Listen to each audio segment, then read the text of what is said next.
আপনার কোথায় নামাজ, কোথায় সালাত, দৌড়াতে থাকবে, ধুলিত বালিকণার নয়। দৌড়াবেন আর বলবেন আল্লাহ, সুযোগ পালেই মুনাজাত করি, হু হু করে কাঁদিছি, আল্লাহ কত কিছু চাইছি, দেও নাই কে? কয় ওই রকম কাঁদাতে আমার নবী কাঁদে নাই, তুই কাঁদলি কেন?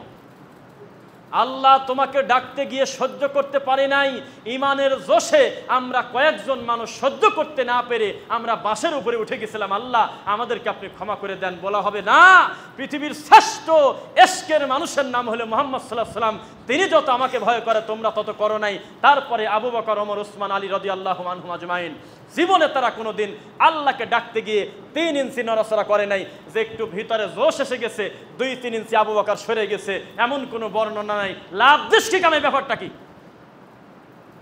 তারপরে বলা হবে আল্লাহ 30 বছর ওয়াজ নসিহত করেছি, কত মানুষকে হেদায়েতের কথা শোনাইছি, আল্লাহ আমাকে আপনি ক্ষমা করেন। কিন্তু পরিস্থিতি জটিল, কারণ হুজুর জাদি ওয়াজ করছে, তাহলে আব্দুল কাদের জিলানীর বাপের বড়ই খাওয়ার গল্প, খালি মিথ্যা গল্প। তদন্ত করে দেখেন, আপনার শাহজালালের মতো মানুষ সত্যি সত্যি আমাদের এই দেশে আসলে একবার আইছিল কিনা তদন্ত করে দেখেন। মাজার পরের কথা, ভিতরে রক্ত ছোটে, রক্ত ছোটে। এই যে আপনার এখানে একটা মাজার আছে, নাম বলেন না, মাইকে উঠে যাবে, এটা সমস্যাও আছে। সেখানে আমরা একটা ইন্টারভিউ নিয়েছি, যারা দেখেছেন হাত তুলবেন। ওই যে একটা মুরব্বীর ইন্টারভিউ নিয়েছিলাম, কারা দেখছে? এই সিরাজগঞ্জে ওই যে বিদাতের ব্যাপারে প্রশ্ন করছিলাম, এই আরো বাড়তেছে, হ্যাঁ নামান, হাত নামান। আমি একটা মুরব্বীকে বললাম, বাবাজি আপনি কি করেন? বলে যে 39 বছর একটা দাখিল মাদ্রাসার সহসুপার, 39 বছর। উনি হলো ব্রিটিশ আমলে ফাদেল পাস, এত বড় একজন বিদ্বান, তিনি মাজারের কাছে, কবরের কাছে কোরআন পড়তেছে, নাম বলেন না কেউ। আমি গিয়ে বললাম, বাবা এখানে কোরআন পড়েন? কয় যে জি, আমার শিফট আছে, আমি এক শিফটে পড়ে চলে যাই, তারপরে আর একজন আসে। আমি দীর্ঘদিন, আজ 14 বছর কেবলা জানের দরবারে কোরআন পড়ি, মরে গেছে লোকটা। তখন বললাম যে বাবাজি, এদের অনেকেই বিদাতের কথা বলে, আমি তো বুঝতে দিচ্ছি না আমি কে। বললাম যে বলেন তো বিদাত কয় প্রকার? কয় বিদাত 3 প্রকার। আমি লজ্জায় মরি, আল্লাহ ইবলিস বলতেছে 2 প্রকার, আর এই সিরাজগঞ্জের আমার এই মুরব্বী বাবাজি বলতেছে 3 প্রকার।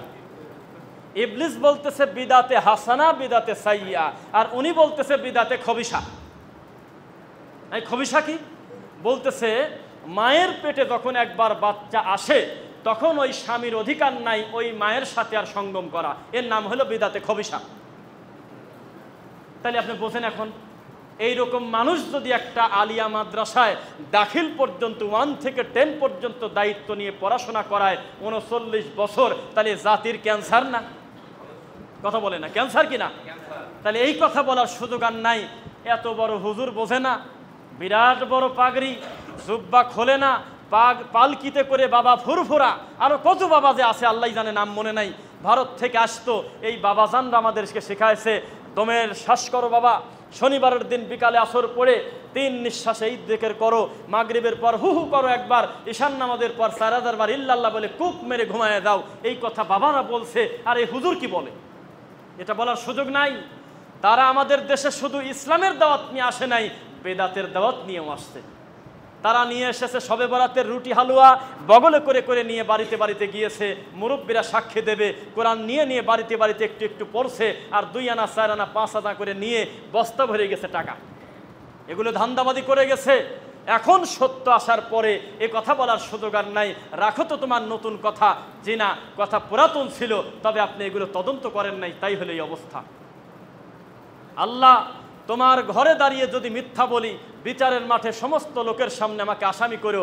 আল্লাহর কসম, ইন্নী ওয়াজ্জাহাতু নাওয়াইতু আন উসাল্লি, এগুলো পড়তা শিখতে গিয়ে আমি নিজেও যে কত মায়ের খাইছি আল্লাহ ভালো জানে। আমার ওস্তাদদেরকে বলি, আল্লাহ অন্য গুণের কারণে তুমি তাদের ক্ষমা করো, তবে এই ভুলগুলোর জন্য তাদের তুমি মাফ করে দাও আল্লাহ। তারা বোঝে নাই, এক সময় চলছে, পরবর্তীতে তারা যখন দেখলো এর কোনো আসল নাই, তখন অনেকেই ছেড়ে দিচ্ছে, দিন দিন ছাড়ে নাই।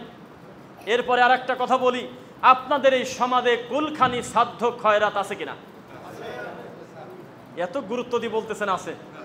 আমার এই বক্তব্য শোনার পর আগামী কালকে থেকে যদি খেতে যান, আপনার কি হবে সেটা আমি বলবো না, তবে আমার দায়িত্ব আমি পালন করতে পারছি, এটা আমি আল্লাহর কাছে বলতে পারবো ইনশাল্লাহ। নবী সাল্লাল্লাহু আলাইহি ওয়াসাল্লামের জান্নাতি সাহাবীরা তার চোখের সামনে মরে গেছে, মিথ্যা না সত্য? হানজালা জান্নাতি না জাহান্নামী?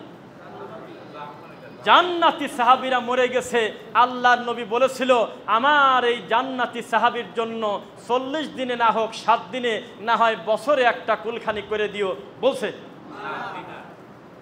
এখন একটা আমার এক ছাত্র আছে এখানে, ওই যে উঠে যাচ্ছে, ও হাফেজ, ও ওর বাসা হলো পাবনা এক জায়গা, তো ওই পাশে একটা কামেল মাদ্রাসার প্রিন্সিপালকে পাইছে, নাম বলবো না, একটা কামিল মাদ্রাসার প্রিন্সিপালকে পাইছে। তো ও বলতেছে যে হুজুর কিছু মনে করেন একটা কথা, কি এই যে আপনি আমার বাড়ির কাছে মিলাদ পড়ে আসলেন, কালকে একটা খয়রাত খায় আসলেন, তো এটা কি হাদিস কোরআনে আছে নাকি? কয় আছে তো, আছে তো কোরআন হাদিসে। কোন জায়গা? কয় নবী তো বলছেই যে তুতইমুত-তাআম, মানুষকে খাওয়াও, দলিল পাওয়া গেছে, শুনছেন? কোন জায়গাটা কোন জায়গা নিয়ে এসে দিচ্ছে দলিল বলে ওইটা। তখন এই ছোট্ট মানুষ তাকে বলতেছে আপনি আমার দাদার চাইতে বড়, আপনার হাতে এই দেশে প্রায় 1 লক্ষ মানুষ আলেম হয়েছে, অস্বীকার করব না, কিন্তু আপনি এখনো তো দ্বীনই বুঝতে পারেন নাই। নবী সাল্লাল্লাহু আলাইহি ওয়াসাল্লাম বলেছে সাদাকা কাকে বলে? হোসাইন আল্লাহর নবীর নাতি, ছোট মানুষ যদি কোনো দোকান থেকে একটা রুটি ছিঁড়ে খায়, আল্লাহর কসম গুনাহ হবে না, কারণ বিবেক থাকলে তো কাজটা করেন, ও বাচ্চা তাই করছে। সেখানে একটা খেজুর তুলে মুখে দেছে, আল্লাহর নবী বলল তাড়াতাড়ি বমি করো, এটা হলো সাদাকা, এটা তুমি খেতে পারো না, তুমি সুস্থ মানুষ, তোমার সামর্থ্য আছে, তুমি এটা খেতে পারো না। আর খয়রাতের অনুষ্ঠানে চেয়ারম্যান, মেম্বার, দায়িত্বশীল হুন্ডা নিয়ে আসে, মাইকো নিয়ে আসে, আরে তাদের সাফে তো ফকিররা খাওয়াই পায় না, আর ফকিরদেরকে বলতেছে ডিস্টার্ব করবি না, ওই সাইডে দাঁড়ায় থাক, লাস্টে দেবো ইনশাল্লাহ। বোঝা যাচ্ছে নাকি? তাহলে আপনি কিভাবে বুঝবেন যে ধর্মে বিকৃতি মানুষ করে নাই? এর থেকে এটা শুধু ইসলাম বিরোধী কাজ না, এটা মানবতা বিরোধী একটা কর্ম। যেই লোকটার স্বামী মারা গেল মাত্র 35 বছর বয়সে, 2টা এতিম বাচ্চা রেখে তার বউ বসে কাজটা কি হলো? কার বাড়িতে গিয়ে খাবার চেয়ে খাবে? এত তোমার টাকার গরম, মরে যাওয়ার সাথে সাথে তুমি 2 লাখ টাকা দিয়ে গরু মেরে খাওয়াও, এই 2 লক্ষ টাকা এক জায়গায় জমা করে ওই বিধবা মহিলার হাতে দিয়ে যদি বলতে 4টা গরু কেন আর একটা সেলাই মেশিন কিনে সংসার চালাও, কাম ভালো হতো না? না ভালো হতো না? আর ওই 2টা ছেলেকে আমরা সমাজের মানুষ দায়িত্ব নিলাম, এমন কোনো মাদ্রাসা নাই যে এতিমদের জন্য একটু সুযোগ সুবিধা নাই, আমরা নিয়ে গিয়ে এই ছেলে 2টাকে মাদ্রাসায় দেই, আর তুমি এই গরু বাছুর দেখে যেভাবে হোক একটু পরিবেশ করে থাকার চেষ্টা করো, কল্যাণ হতো না? আর এই মহিলা কাঁদে দিনাদায়িক করে মরে গেছে পানিতে ডুবে, আর এই পাগল বলতেছে যে তোমাদের বেশি জুলুম না, তোমরা 4 ভাই মিলে যা পারো দেও, না যাই পুরো না আমরা গ্রামবাসী দেখবো না, তাও আমরা এই কুকাম করবই, কারণ আমরা তো শকুন, যেহেতু আমরা শকুন, যেহেতু তোমার ভাই মরে গেছে তা আমরা তো খুশি, আমরা খুশি হয়ে শকুন আমরা তোমার বাড়িতে আসলাম, যেভাবে হোক একটা ব্যবস্থা করো, আমরা খাওয়া দাওয়া করি, তারপর যাব, আগের দিন ভুলে যাও, খালি জিলাপি হলে আমরা আসবো না, আর পরে আপনার কি বলে বিরিয়ানি হলে বিরিয়ানি ছাড়া আসবো না, অন্তত মাংস গরু না হোক, অন্তত ব্রয়লার হলেও একটু ছিটায় মিটায় মিল করে অন্তত একটা পরিবেশ করো, আমরা তো শকুন। নাউযুবিল্লাহি মিন যালিক। এই লোকটাকে মসজিদের জন্য 5000 টাকা চাঁদা চাইছে, ও বলতেছে আমার সামর্থ্য নাই, পারবো না, মা মরার সাথে সাথে 50,000 ভাই করে দিয়েছে, ও তো খুশি হয়েছে। এখন এই বিকৃত মস্তিষ্ক এই জাতিকে কবে বোঝাবো? এজন্যই তো আমাদের ইহুদি খ্রিস্টানের দালাল বলে, কি কারণে বলে বোঝেন না? পুরাটা কথা আপনার মনে হচ্ছে কেটে ছিঁড়ে চলে যাচ্ছে, এ হুজুরের কথা সত্য হলে আমাদের সমাজের হুজুরদের কি হবে আপনি বোঝেন না? এদেশ থেকে তাবিজ উঠে গেলে হুজুরের শুধু মূল বেতন নিয়ে সংসার চালানো লাগে, এই বাদ বাকি তাবিজ বিক্রি করে এই হারাম 20,000 টাকা তার হচ্ছে না। বোঝেন না কেন বিরোধিতা করে? মিলাদে ঢুকলেই হুজুর 2000 1000 টাকা পায়, এটা বন্ধ হয়ে গেল, বোঝেন না কি কারণে? ইমাম সাহেবকে বলতেছে কেন তুমি উল্লাপাড়া ইমামতি করতে যাচ্ছ, ওখানে তো বেতন দেয় হলে মাত্র 8000 টাকা। চুপ কর, এলাকায় কি লোকজন কেউ মরে না? মরা দিয়ার তাবিজ বেশি টাকা তুলে নেবো হলে 3 8টা 24,000, পাগল কি কয়? মূল বেতনে তো হাতে দেব না, এই কুকাম করতেছে। আর আপনি যখন আমরা এর বিরোধিতা করি তখন এই হুজুরের কি পরিমাণ কাটাছেঁড়া হয় আপনিই তো বোঝেন। কেন বুঝলেন না? খাওয়া হইল সুখের প্রকাশ। ছেলে হয়েছে তোমার, হ্যাঁ 2টা আকিকা দিয়ে দাও। মেয়ে হয়েছে তোমার, হ্যাঁ 1টা দিয়ে দাও, এটা খুশি, সাদাকা দিয়ে দাও। মা মরছে, এখন মোষ মারো, কোন জায়গায় লেখা আছে বলেন আপনি আমাকে? আসলেই যদি মৃত মানুষকে কেন্দ্র করে কোনো খাদ্য অনুষ্ঠানের ভিতরে একটা নেকি থাকতো, একটা সাহাবীর নাম নেন তো, যেই সাহাবী বলছে আমার এই বন্ধু মারা গেল, আমি দেখেছি আল্লাহর নবী বলেছে এ হলে আমার প্রিয় সাহাবী, তোমরা তার মহব্বতে তার পরিবারে যেন ঝামেলা না হয়, 5,000 টাকা করে তোমরা রেডি করো, আমরা 2,000 আল্লাহর নবীর সাহাবীকে খাওয়াবো। ব্যবস্থা আছে? তাহলে আপনি কি এই খারাপ খানা খাবেন আর ভিতরে আত্মা পচে যায় ওই খানা খেলে? মানুষের মনুষ্যত্ব হারিয়ে যায়, এটা একটা বিবেক বর্জিত কাজ। অথচ এই টাকাগুলো জমা করে একটা লোককে যদি একটা ফটোকপির মেশিন কিনে দিতেন, তোর বাপ মরে গেছে রে, 4টি মেয়ে ঘাড়ে রেখে গেছে, তুই একটা ছেলে, আমরা তো বুঝি তোর কষ্ট, তুই পরীক্ষার সময় পরীক্ষা দে, মাঝে মধ্যে ক্লাস কর, আর এই ফটোকপি মেশিন কিনে দিলাম উল্লাফারা বাজারে বসে, আল্লাহ চাইলে দিন শেষে তোর অন্তত 1,000 টাকা রুদি হবে। কাজ খারাপ হতো? মনে হয় খারাপ হতো? তুমি কত বড় খারাপ! তুমি বললা এই বাপ বাঁচে থাকতে কত খেদমত করা লাগতো, বাপ বাঁচে থাকতে কত চিকিৎসা করা লাগতো রে, ওইভাবে বলা লাগে না রে। যাই পারিস সামর্থ্য অনুযায়ী কিছু মানুষকে নিয়ে খাওয়া দে, ফকির মিসকিন খাওয়া দে। এত টেনশন কেন তার? এত ঝামেলা কে নিতে বলেছে সে? একটা মহিলা ফোন করেছে আমাকে সেই দিন যে আমার আব্বা মরে গেছে, আমার আব্বা স্বপ্নে এসে বলতেছে মারে আমি তো খুব কষ্টে আছি মা, 120টা গামছা কিনে তুমি মানুষকে দিয়ে দিও ফকির মিসকিনকে। বোঝেন না? তাই বললাম যে আপনি কি করেন? তো বলে আমি মানুষের বাসায় কাজ করি। স্বামী কি করে? বলে প্রতিবন্ধী, 2টা বাচ্চা নিয়ে আমার দিনপথ চলে। তো বললাম যে আপনার বাপ এই উস্তাদি করতে বলছে কিনা? আপনার দিনপথ চলে না, 120 খান গামছা চাচ্ছে। তখন মনটা বার করে আমার আব্বার ব্যাপারে কি বলেন? ওটা আব্বা না তো, ওটা আপনার। এটা বোঝেন না তো আপনি মুশকিলের কথা। মরে দেওয়ার সাথে সাথে ইনকতা আনহু আমালু, তার আমল কেটে দেওয়া হয়, তার উপরে শরীয়তের আর হাল্লা হারাম কিছু থাকে না। উনি যদি 4,000 পিস লুঙ্গিও চায়, এটা আপনি একটাও দিতে বাধ্য না, কারণ এটা শরীয়তের হালাল হারামের কিছু না, এটা একটা স্বপ্ন। আর আপনি নবীও না যে স্বপ্ন ওই হবে, বোঝা যাচ্ছে। এসব গামছা টামছা কিছু দিয়েন না। পারলে আবার যদি স্বপ্নে আসে আপনি বলবেন যে আব্বা পারলে আপনি আমাকে কিছু দেন।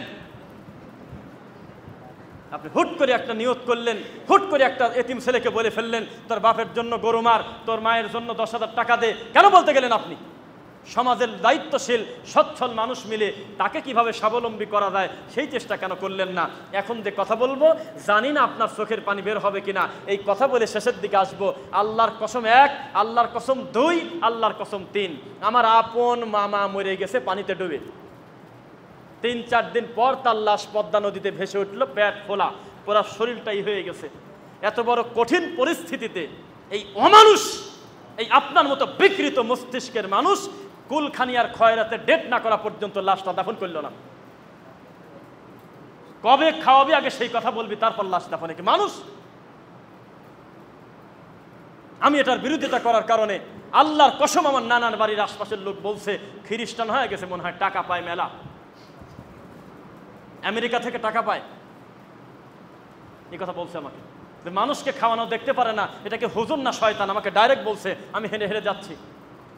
আমাকে নামাজের পর বলতেছে যে একটু হাত তুলে কাঁদি দাও তো বেটা, একটু মোনাজাত করো তো বেটা, কত লোক জানাজা থেকে চলে যাবে, ব্যস্ততা আছে দোকানপাটে, একটু মোনাজাত করো।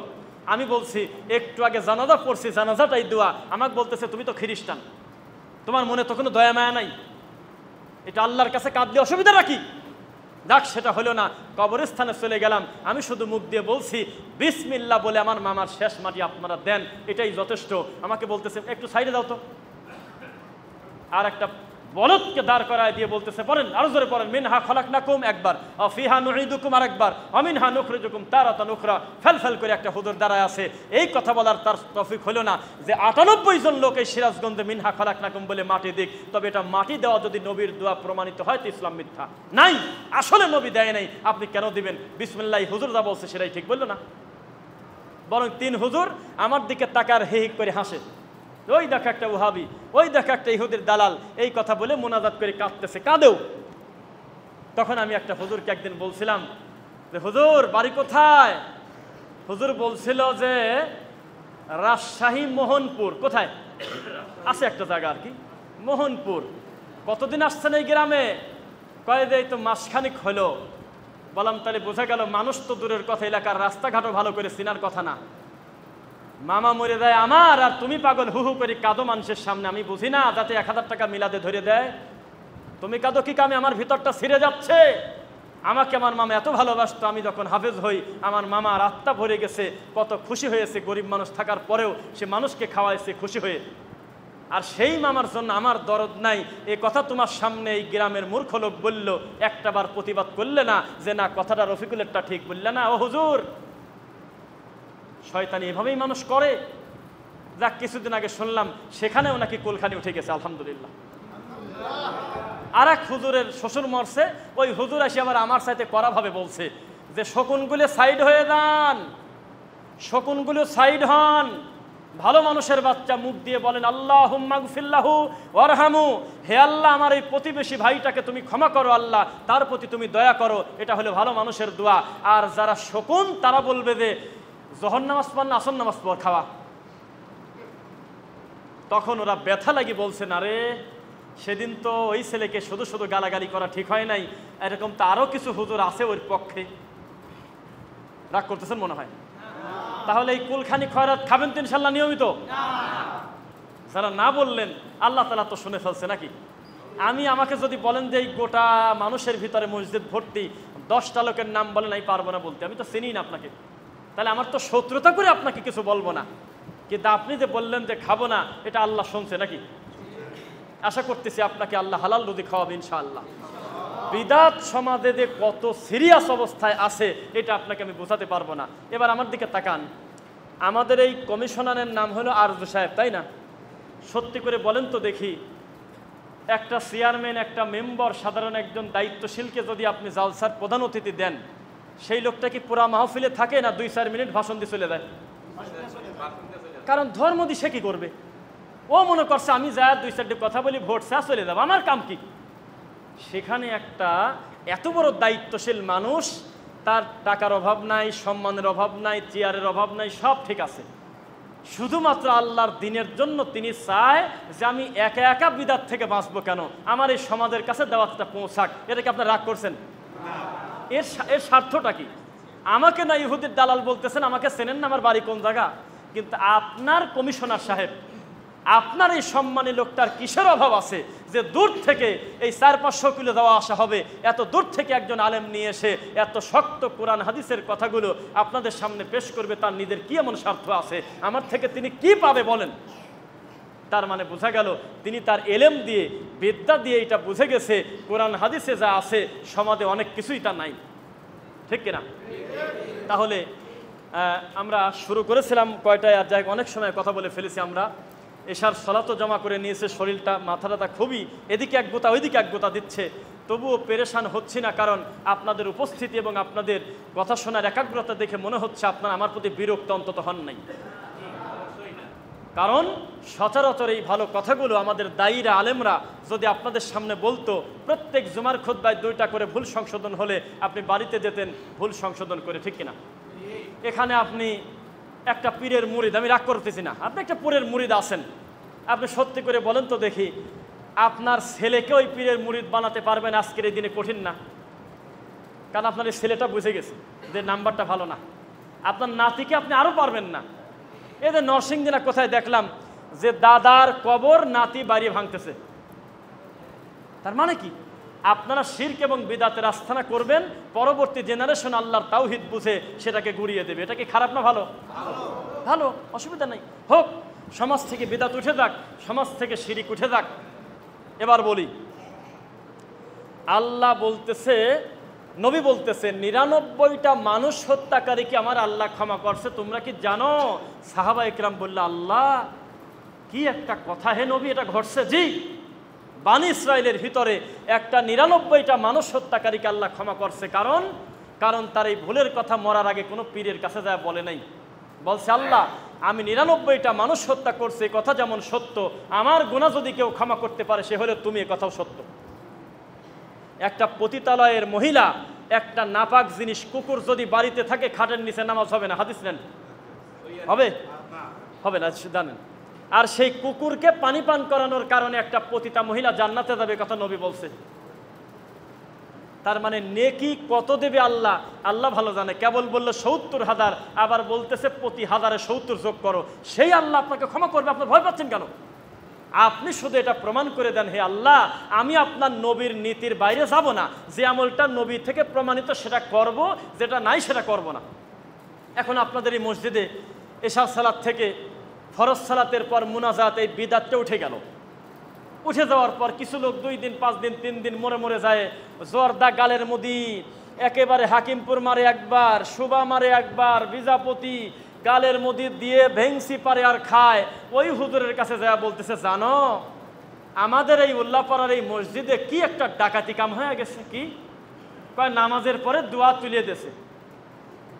নামাজের পরে মুনাজাত করা যারা করে তারাও বলে যে সর্বোচ্চ মুস্তাহাব, এটা সুন্নাত তো অবশ্যই না, মুস্তাহাব বলে। আর ভালো মানুষ যারা তারা সবাই জানে হাকিমপুর জর্দা দিয়ে পান খাওয়া হারাম। গালের মধ্যে হাকিমপুর জর্দা খায় আর বলতেছে এত বড় পাপের কাম করলো কিনা রে তোমার মসজিদে। চলবে কিছুদিন, তারপরে দেখবেন ইনশাল্লাহ ইনশাল্লাহ একটা দিন আল্লাহর এই ঘরটা হবে তাওহীদের মার্কাজ ইনশাল্লাহ। সুযোগ করে দেন। এতগুলো কথা বলতেছি, আমি যদি তাকান, আমি জানতাম না বই এখানে আছে, খুতবাতুল আহকাম। আরে ডক্টর জাকির নায়েক কাফের, ঠিক কিনা? কয় হ ঠিক। ডক্টর জাকির নায়েক আল্লাহর সবচেয়ে প্রিয় বান্দাদের ভিতরে একজন, আমরা সুধারণা করতে পারি তিনি আল্লাহর নিয়ামত, তিনি সারা পৃথিবীতে দাওয়াতি কাজ করে। কয় হ ঠিক। তা আগেরটা ঠিক না পরেরটা ঠিক? এইরকম একটা অবস্থা। সাদাতপুর গালা নাম শুনছেন? সেই গালাতে আমরা একটা মাহফিলে গেছি, বাপরে বাপ, পরিস্থিতি এত জটিল, অবস্থা এমন খারাপ যে তাবিজ ছাড়া আর বালা ছাড়া লোকই খুঁজে পাইনি। আল্লাহর ইচ্ছায় রানিং মাহফিলের ভিতরে আল্লাহর 4টা বান্দা গলা থেকে তাবিজ খুলে বলতেছে মরা পর্যন্ত আমি আমার আল্লাহর পরই ভরসা করব। বললাম যে যাক, বাকি 97 জন না খুললে ওই 3 জনের কারণে আজকের মাহফিল সার্থক ইনশাআল্লাহ। আল্লাহর নবী কোনোদিন বলে নাই যে মহিলারা আয়েশার মতো পড়ো, কেননা মহিলা মানুষের ভিতরে সবচেয়ে দামি বিদ্যান হলে আয়েশা, আর পুরুষরা তোমরা আমার মতো পড়ো কেননা আমার উপরে ওহী আসে, তা বলে নাই। তিনি বলছে মহিলা পুরুষ প্রত্যেকে সালাত আদায় করো ওইভাবে যেভাবে আমি নবীকে পড়তে দেখো। এখন আপনি তো মনে করবেন না যে মহিলা পুরুষের নামাজে একই, এই লোক কত ঝামেলা দিয়ে গেল। জি না, এত ভয় পাচ্ছেন কেন আপনি? মহিলা ইমাম নামাজ পড়াচ্ছে, পিছনে মহিলা মুক্তাদি বা তার কাছেই মুক্তাদি আছে, তার যদি ভুল হয় তাহলে তিনি আর শব্দ করে কথা বলতে পারবে না, তিনি হাতে তালু দিয়ে তাকে সংশোধন করে নেবে। মহিলা ইমাম হলে তার জন্য আলাদা কাতার থাকবে না, একই কাতারে দাঁড়াবে। আপনি পার্থক্য খুঁজে পাচ্ছেন না? নবী সাল্লাল্লাহু আলাইহি ওয়াসাল্লাম আদায়গত কোনো পার্থক্য রাখে নাই। রুকু এক, সেজদা এক, তাকবীর এক, তাসলিম এক, সব এক। বোঝা যাচ্ছে? এবার আসেন, নবী সাল্লাল্লাহু আলাইহি ওয়াসাল্লাম তিনি আমাদেরকে বলেছে, আল্লাহ আমাকে বলেছে আপনি আপনার উম্মতকে বলে দেন আতিউল্লাহ ওয়া আতিউর রাসূল, আল্লাহকে মান্য করো, রাসূলকে মান্য করো, ওয়ালা তুবতিলু আমালাকুম, বেশ কম হলে আমলি বাতিল করে দেব। প্রথম দিন এসে যদি আমি আজকে শিরিকের আর বিদাতের পুরা সিরিয়াল দিয়ে যাই তাহলে আপনি একদিনে অত লোড নিতে পারবেন না। এই জন্য আমি একটু বেছে বেছে যেটা না বললেই না সেটা বলতেছি ইনশাআল্লাহ। আল্লাহর নবী বলতেছে আমাকে এবং আল্লাহকে মান্য করার ক্ষেত্রে যদি কম বেশ করে তাহলে তার আমলই বাতিল করে দেব। শুনছেন কথা? ভয়ঙ্কর কথা না?